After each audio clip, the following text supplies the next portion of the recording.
Hey, what's up everybody? In this video, we're going to be talking about one of my favorite grooves, the second line, right here on Decisive Drumming.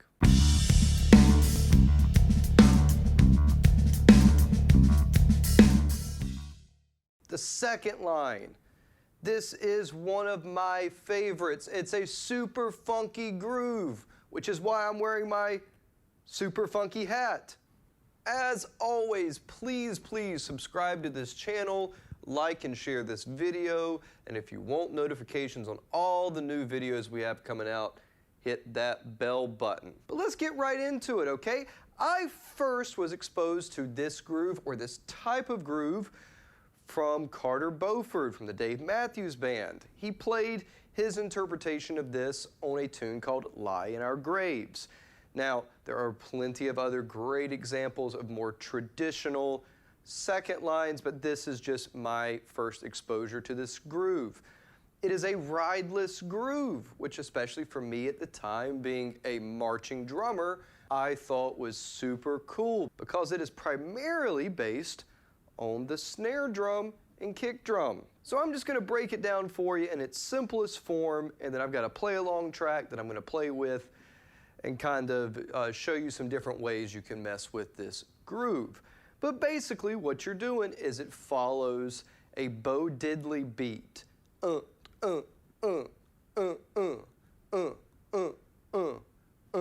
Which you have a quarter note.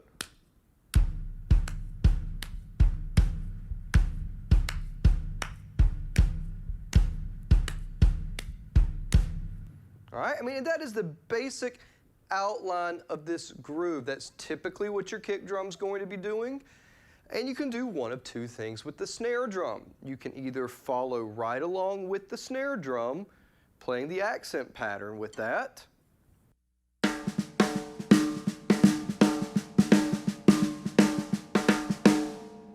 Or you can start playing in between the bass drum notes. The other major aspect to this groove is the hi-hat. You're just simply stomping upbeats on the hi-hat. So let me just play you just a little short example.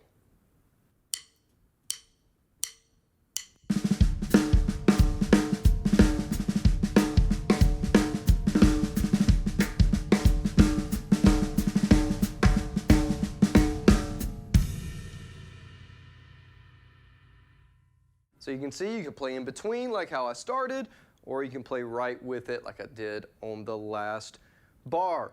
But without further ado, here's an excerpt of the play along from Survival Guide for the Modern Drummer.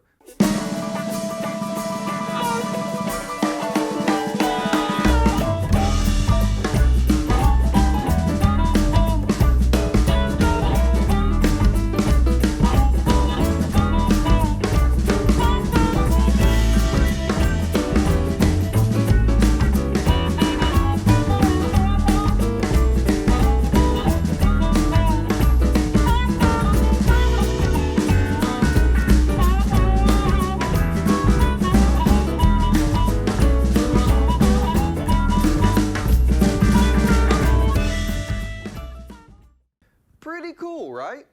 Survival Guide for the Modern Drummer by Jim Riley.